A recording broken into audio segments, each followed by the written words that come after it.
에스겔서 37장 1절부터 10절 말씀을 교독하겠습니다. 여호와께서 권능으로 내게 임하시고 그 신으로 나를 데리고 가서 골짜기 가운데 두셨는데 거기 뼈가 가득하더라.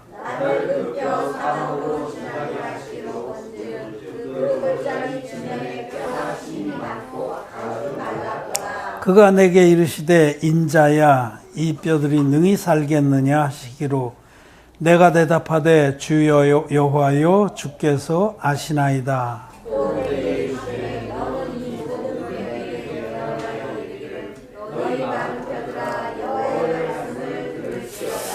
주 여호와께서 이 뼈들에게 말씀하시기를 내가 생기로 너희에게 들어가게 하리니 너희가 살리라.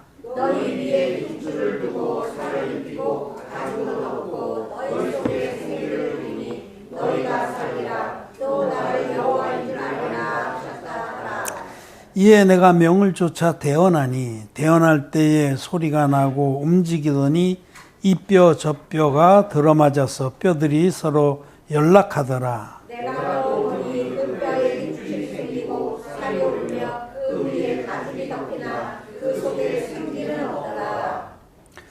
또 내게 이르시되 인자야 너는 생기를 향하여 대언하라. 생기에게 대언하여 이르기를 주 여호와의 말씀에 생기야 사방에서부터 와서 이 사망을 당한 자에게 불어서 살게 하라 하셨다 하라.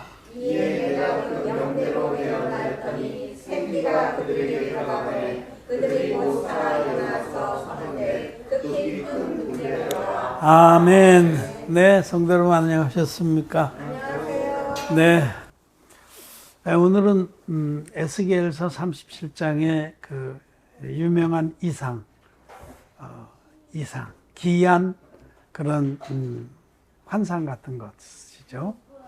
하나님께서 에스겔에게 보여주신 그 마른 뼈가 일어나서 큰 군대를 이루는 이상에 관한 말씀을 읽었습니다.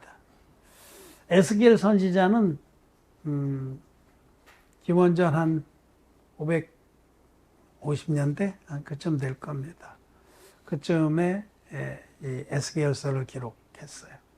그때가 언제냐면 유다 나라가 멸망해서 유대인들의 귀인들, 제사장들 뭐 이렇게 상류층, 노블맨 그들이 바빌론으로 끌려갔던 때입니다. 그 기간 70년간 끌려가서 거기서 노예로 살았는데 그 기간을 바벨론 유수라고 그래요.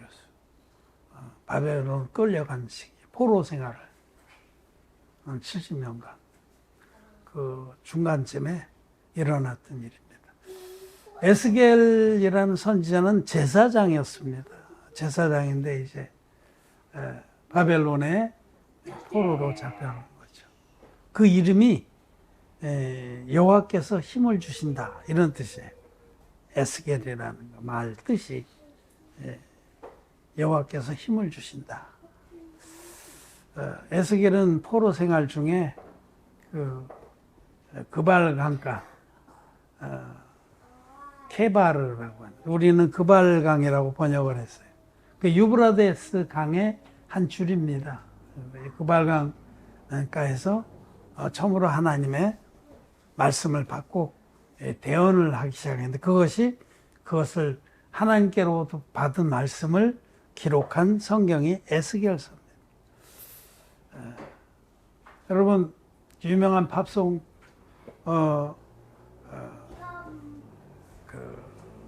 바벨론 강가에서 By the River of Babylon 그런 팝송 있죠. 그 노래도 이 상황하고 똑같은 거예요. 바벨론 강가에서 참 시편의 말씀을 노래한 건데 이 배경은 똑같습니다. 그발 강가에서 이스라엘 유대인들이 포로가 돼서 자기를 지배하는 사람들이 너희들 노래를 불러봐라 악기를 치면서. 그러니까 얼마나 슬프겠어요. 자기네들은 포로가 돼서 사는데 놀리는 거죠. 제주 한번 펴봐라. 어쨌든지 우리는 그런 맥락을 알고 그런 시대적인 배경 가운데 이 말씀에 예언이 있습니다. 이 말씀은 하나님께서 에스겔에게 골짜기의 마른 뼈들을 보여주시고 그 뼈들을 향해서 대언을 해라. 그러면 그 뼈들이 다시 맞춰지고 신경이 생기고 살이 생기고 가죽이 덮여서 크게 일어나리라. 그렇게 약속을 하신 겁니다.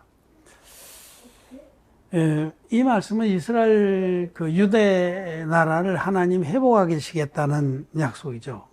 그 시대적인 그 배경으로 이 말씀을 받는다면, 그러나 하나님 말씀은 그 어떤 한시적이고 특수한 상황에만 적용되는 것이 아니라 하나님의 모든 말씀은 영원한 것입니다. 하나님 말씀은 영원하다. 하나님의 그 영원하신 섭리 속에서 말씀은 빛을 발하고 의미를 발하는 것이죠. 이 말씀은 하나님께서 구원의 큰 역사를 이루실 것이다 라는 뜻을 우리에게 보이신 겁니다. 햇빛에 말라서 하얗게 변한 뼈들이 골짜기에 무수히 널어져 있어요. 근데 그 뼈들을 향해서 대언을 했어요. 대언이라는 건 하나님 말씀을 받아 전한다는 거예요. 말씀을 전한 거예요. 하나님 말씀. 그랬더니 그 뼈들이 서로 맞춰졌어요. 막 흩어져 있는 뼈들이 맞춰져서 그 다음에 맞춰지더니 막 힘줄이 생기고 또 살도 생기고 가죽이 덮이더니 일어났어요. 일어났는데 아직 생명이 없는 거예요. 근데 하나님께서 에스겔에게 다시 그 사람 형상을 하고 일어난 그 뼈들이 이제 사람 형상으로 다 섰는데 그 뼈들을 향해서 생기가 들어가도록 명하라. 그래서 여기 이제 말씀하기를 9절에 또 내게 이르시되 인자야 너는 생기를 향하여 대언하라. 생기에게 대언하여 이르기를 주 여호와의 말씀에 생기가 사방에서부터 와서 이 사망을 당한 자에게 불어서 살게 하라 하셨다 하라. 이에 내가 그 명대로 대언하였더니 생기가 그들에게 들어가며 그들이 곧 살아 일어나서 서는데 극히 큰 군대더라. 오늘 이 두 절 말씀을 우리는 보고자 합니다. 이 세상에는 지금 산자와 죽은 자가 공존합니다. 예수님께서 말씀하시기를 하나님은 죽은 자의 하나님이 아니요 산자의 하나님이시다. 그 산자가 누구냐면 거듭난 자들이에요. 거듭나서 영생의 생명을 얻는 자들. 저와 여러분들은 산자입니다. 그리고 하나님은 산자의 하나님이시다라고. 하나님은 죽은 자의 하나님이 아니다. 그 말씀은 하나님은 죽은 자들은 구원받기를 원하시는 거고 산자들을 당신의 자녀로 극진히 사랑하시고 돌보신다는 뜻입니다. 또 하나님은 산자의 기도를 들으시는 하나님이시다라는 겁니다. 우리는 대단한 사람들이에요. 우리는 하나님을 아버지로 둔 사람들입니다. 여러분 하나님이 멀게만 느껴집니까? 지금 여러분들이 하나님 아버지를 멀리 느낀다면은 그거는 올바른 건 아니죠. 하나님은 아버지입니다. 아버지가 얼마나 가깝습니까? 자식을 위해서 얼마나 모든 것을 희생하고 돌보는 게 아버지잖아요. 아비된 자들은 알 겁니다. 다 아비의 마음이 어떤지. 근데 하나님이 정말 가까이 하기엔 너무나 먼 당신이라면 그건 믿음이 터가 잘못 놓인 거예요. 하나님은 아버지십니다. 아바 아버지십니다. 그 아바 아버지를 거듭난 자들만이 그렇게 부를 수가 있는 거예요. 거듭난 자들, 성령을 선물로 받은 자들만 하나님을 아바 아버지라고 부르는 거죠. 우리는 산자입니다. 근데 거듭나지 못한 자들은 그들이 예수님을 믿든 안 믿든 죽은 자입니다. 여기 성경에 나온 것처럼 하얗게 마른 뼈들에 불과한 거예요. 생명이 전혀 없는 겁니다. 참 안타깝습니다. 저는 자기들이 믿는 것이 지금 정말 참 그렇게 믿다가 지옥 가는데 죽은 자인데 잘 믿는 줄 아는 거예요. 참 안타깝습니다. 뭐 올리면서 페북에 막 거룩한 척하고 올리는데 미안하지만 죽은 뼈들입니다. 그들은 하나님의 교회로부터 흘러나오는 하나님의 대언의 말씀을 들어야 됩니다. 그래서 그들도 생명을 얻고 하나님의 군대가 되어야 되는 거예요. 진리의 복음, 이것이 대언의 말씀입니다. 진리의 복음. 진리의 복음을 듣고 그 죽었던 자들이 살아나야 됩니다. 에스겔이 전파했던 그 대언은 바로 죽은 자들을 살리는 진리의 복음입니다. 죽은 자들이 하나님의 자녀로 영생의 생명을 얻으려면 하나님이 주신 그 대언의 말씀인 복음을, 진리의 복음을 들어야 됩니다. 이 뼈들이 진리의 말씀을 듣고 사람으로 일어났잖아요. 근데 한 가지 더, 생기가 들어가야 돼요. 예수님은 니고데모에게 사람이 물과 성령으로 나지 아니하면 하나님 나라에 들어갈 수 없느니라. 사람이 거듭나지 아니하면 하나님 나라를 볼 자가 없느니라. 여기 물과 성령을 할 때 물이 진리의 복음입니다. 진리의 복음. 이 대언입니다. 에스겔에게 주었던 대언. 이 진리의 복음을 듣고 믿을 때에 생기가 같이 들어가서 역사를 하는 거예요. 십자가의 피만의 복음은 대언의 말씀이 아닙니다. 그거는 반쪽짜리고 그거는 사단 마귀가 속여놓은 거짓말입니다. 십자가의 피만 믿어서 사람이 죄사함 받고 생명이 되느냐, 산자가 되느냐, 군대를 이룰 수 있냐? 절대 없습니다. 십자가의 피만의 복음을 믿는 자들은 반드시 기독죄인으로 끝나고 그의 결국은 지옥이라는 사실을 잊지 말아야 됩니다. 정직한 사람은 이런 말씀을 듣고 자기에게 적용하고 돌이켜서 대언의 말씀을 들어야 합니다. 대언의 말씀. 에스겔이 마른 뼈들을 향해서 외쳤던 대언의 말씀이 바로 물이고 진리의 복음입니다. 진리의 복음을 듣고 영혼들이 형태를 갖추고 일어나는데 그때 반드시 같이 역사해야 되는 분이 성령입니다. 성령께서는 어떤 영혼이 이 진리의 복음, 물과 피의 복음을 듣고 마음으로 자기의 죄악된 것을 인정하고 이 복음이 아니면 내가 지옥 갈 자다라고 인정하고 이 복음을 믿음으로 받아들였을 때 성령께서 함께 역사를, 이걸 성령의 인침이라고 그래요.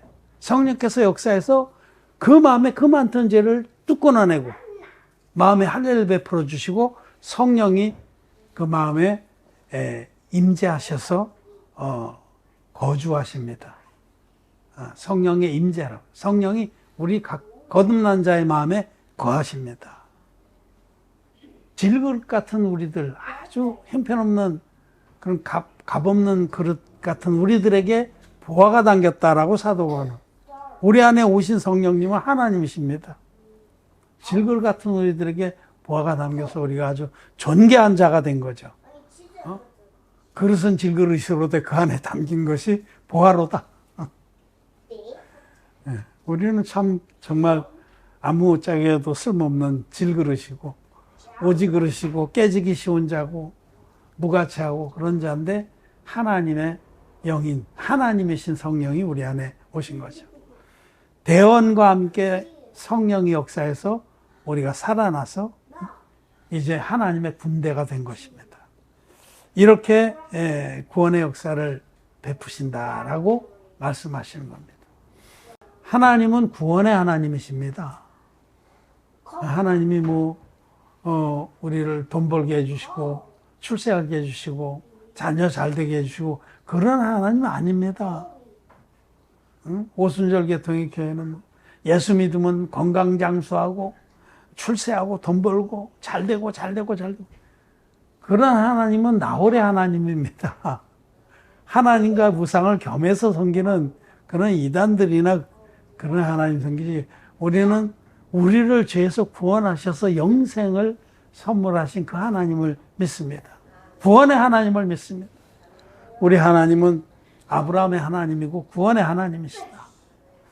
하나님은, 하나님의 뜻은 모든 사람이 구원을 받는 그것입니다. 디모데전서 2장 4절 같이 읽겠습니다. 시작. 하나님은 모든 사람이 구원을 받으며 진리를 아는 데 이르기를 원하시느니라. 아멘. 진리가 복음입니다, 여러분. 구원의 복음이 진리입니다. 하나님은 모든 사람이 진리의 복음을 듣고 구원에 이르기를 원하세요. 하나님은 에스겔이 외쳤던 그 대언의 말씀으로 구원을 받고 성령의 인침을 받아서 영원한 생명을 얻기를 원하시는 하나님이시다. 에스겔 선지자가 마른 뼈를 향해서 대언한 것처럼, 그리고 숨이 그 살아난 그 자들에게 들어가서 생명이 되게 했던 것처럼 모든 사람은 이 진리의 복음, 물과 피의 복음을 듣고 죄사함 받고 성령을 선물로 받고 생명이 돼야 한다. 하나님은 구원의 하나님이시다. 하나님이 가장 기뻐하시는 것은 영혼들이 구원받는 겁니다. 물론 하나님이 당신 자녀들이 이 땅에서 믿음을 지키며 살 수 있도록 또 우리에게 필요한 것도 다 공급하십니다. 그러나 먼저 하나님이 우리에게 원하시는 것은 그 나라와 그 의를 구하는 겁니다. 그리하면 우리에게 필요한 것도 다 공급해 주신다고 약속을 하셨습니다. 그래서 이제 이 수많은 영혼들이, 죽었던 영혼들이 살아난 역사가 있을 것이다.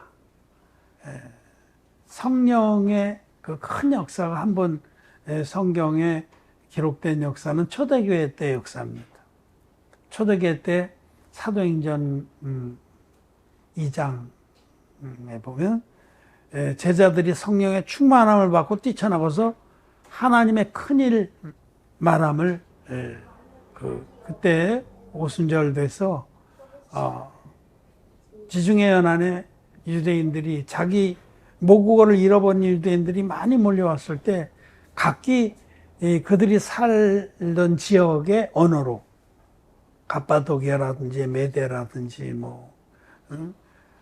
또 바벨론이라든지 구스라든지 등등 먼 다른 나라 언어밖에 이제 몰라요. 유대인들인데 여러 세대를 살면서 모국어를 잊어버린 그들에게 성령의 능력을 힘입어서 진리의 복음을 각기 그 나라 말로 외쳤어요. 제자들이, 120여 제자들이. 그러자 그들이 놀라서, 이 사람들은 외국어를 배운 적도 없고, 그런데 능통하게 하나님의 큰일, 이 복음을 외치니까 많은 사람이 그때 예수 그리스도를 믿고 세례를 받고 교회의 일원이 됐습니다. 그때 그날에만 3,000명이 구원을 받았다. 그러고 그 다음에도 야고보가 베드로가 또 그 다음에 민문 곁에 앉은 뱅이를 일으켰을 때 또 그 일로 인해서 또 베드로의 대언을 듣고 베드로의 설교를 듣고 또 5,000명이 더 했다.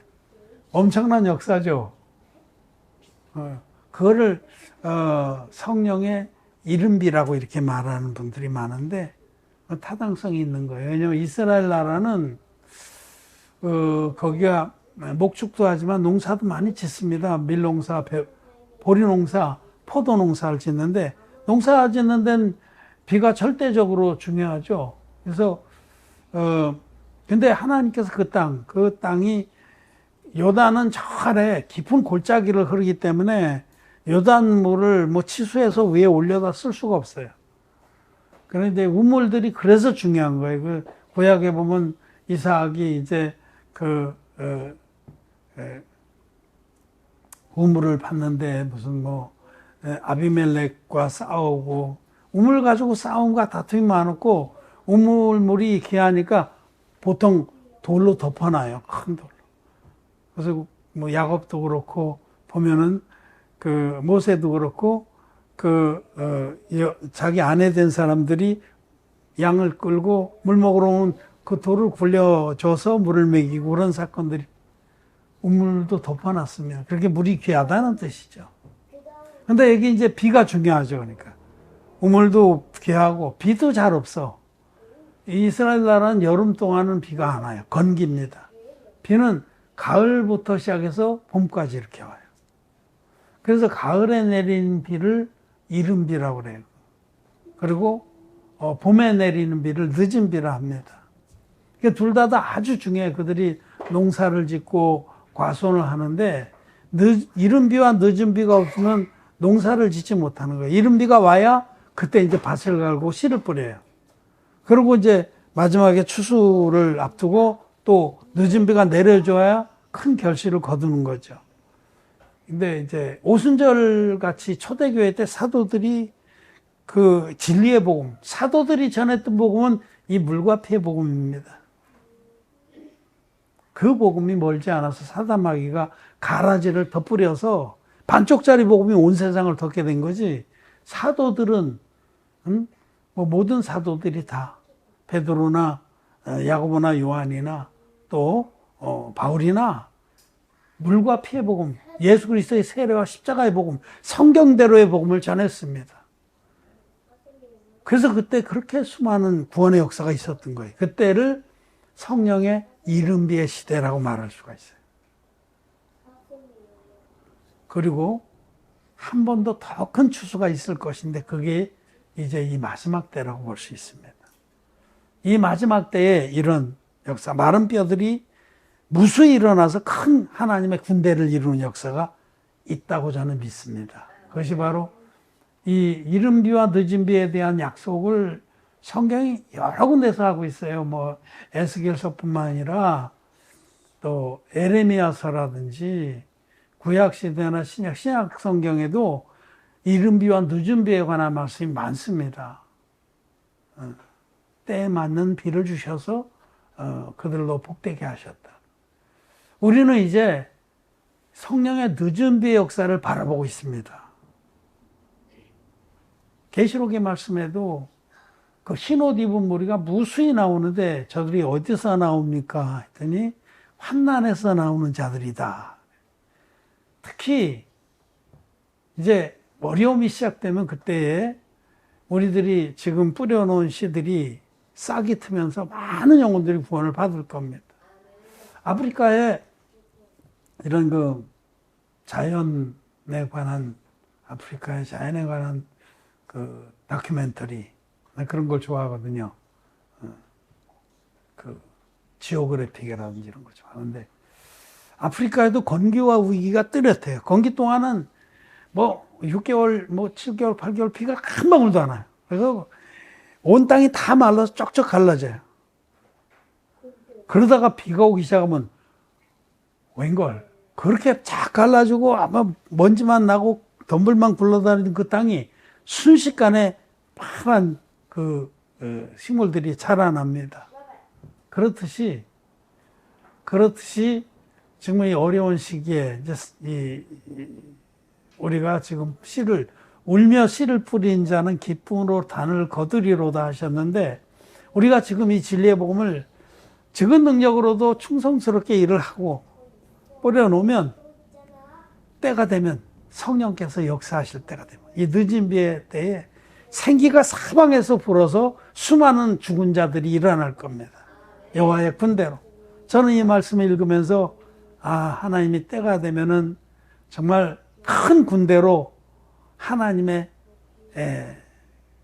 일꾼들을 또 하나님의 자녀들을 일으키시겠구나. 반드시 이렇게 하시겠구나. 그렇게 하기 위해서 우리를 지금 준비시키는구나 하고 저는 믿습니다. 그래서 정말 힘을 다하고 믿음을 다하고 마음을 다해서 지금 준비를 하는 겁니다. 복음의 책자들을 번역해서 이제 제가 이번 오늘 29일인데 31일까지는 맞춰서 넘길 거예요. 우리 편집에서 4월 1일 날은 구글에 올려주길 바랍니다. 이런 책 한 권을 우리가 올리고 광고하면은 그 안에 에스겔이 대언했던 진리의 복음이 있는 겁니다. 그 복음을 들었던 사람, 여기는 나는 십자가의 피만 믿었었는데 이분은 예수님 세례가 우리 전 인류의 죄를 담당한 세례라고 하는데 성경적으로는 맞네. 성경적으로 맞네. 그리고 일단 접수해 놨다가 어려움이 닥치고 시련이 왔을 때에 성령께서 강하게 역사하시면 그가 확 찢고 옛 것을 찢어버리고 옛 부대를 터뜨려버리고 이 생명의 복을 붙들고 죄사함 받고 일어날 겁니다. 수많은 죽은 자들이 그들이 전 세계에서 거대한 군대로 일어날 것을 전 믿습니다. 그런 믿음으로 지금 오늘 하루를 충성스럽게 하루하루를 사는 거죠. 또 우리는 그 앞에도 얼마든지 하나님은 이제 이 가장 귀하게 여기는 이 일을 우리가 하고 있으면 또 그 전에도 많은 영혼들이 일어날 걸 믿습니다. 우리 노진석 집사님이 기숙사 준비해야 된다고 막 다급하게 그러시는데 저는 그 말도 믿습니다. 하나님이 노집사님 통해서 말씀하셨다고. 뭐 그런 일을 위해서만 다 모든 걸 쏟아볼 건 아니지만 그 일도 때가 되면 준비해야 된다. 국내에서도 많은 사람들이 몰려들고 이 진리의 복음을 좀 더 직접 더 자세히 듣고 싶습니다 하고 몰려올 겁니다. 마른 뼈들이 사방에서 일어날 겁니다. 그리고 사방에서 생기가, 이 생기 성령이에요. 성령이라는 그 원래 단어가 그게 숨, 이런 뜻이면 숨, 분유마, 생깁니다. 하나님께서 첫사람 아담을 진흙으로 만드시고 그 코에 생기를 불어넣으시니 생명이 된지라. 육신의 사람은 그거는 사실 산자가 아니에요. 성령이 우리 안에 들어야 우리가 영생의 생명을 가진 산자가 되는 겁니다. 그래서 이런 역사가 있을 겁니다. 우리는 이 늦은 비의 역사가 분명히 있다라는 사실을 믿고 정말 전 세계에서 어마어마한 영혼들이 구원을 받고 일어나는 것이 우리 하나님의 뜻이고 또 우리 하나님의 종들, 일꾼들의 소망입니다. 우리는 이 말씀 믿습니다. 에스겔에게 보여주신 이 이상은 우리들이 마지막 때를 준비하라고 주신 이상이다 라고 믿으시고 정말 젊은이들은 예언하고 늙은이들은 환상을 꿈을 꾸리라 그랬는데 우리는 이런 꿈을 꿉니다. 수많은 영혼들이 국내와 해외에서 일어나서 이 진리의 복음을 믿고 거듭나서 성령을 선물 받는 그런 귀한 역사가 있을 줄 믿습니다. 그래서 그 역사를 소망하면서 우리는 복음을 전하고 우리가 비록 적은 숫자지만 원래 영적 전쟁은 숫자 갖고 하는 게 아닙니다.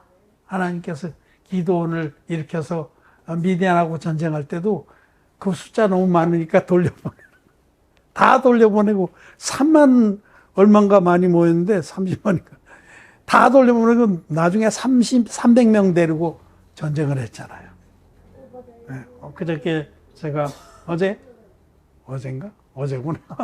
어제 노집사님하고 우리 제자훈련 공부하는데 어제는 세겜 족속을 멸망시키신 하나님에 대해서 시몬하고 레위하고 두 사람이 한 족속을 다 멸망시켰어요. 하나님의 지혜로. 할례받지 못한 자들을 할례받는 두 사람이 다 무찌를 수 있었습니다. 그와 같이 우리는 할례받은 의인들인데 전 세계에 거듭나지 못한 기독교인들, 사단 마귀의 반쪽짜리 복음 믿는 기독교인들이 전 세계에 다 달려붙어도 연합된 두 사람만 있으면 다 물리칠 수가 있습니다. 우리는 이 날을 바라봅니다. 큰 군대로 하나님 백성이 일어날 그날을 바라보면서 오늘 우리가 믿음으로 준비하고 믿음으로 복음을 전파하기를 바랍니다. 말씀을 마쳤습니다.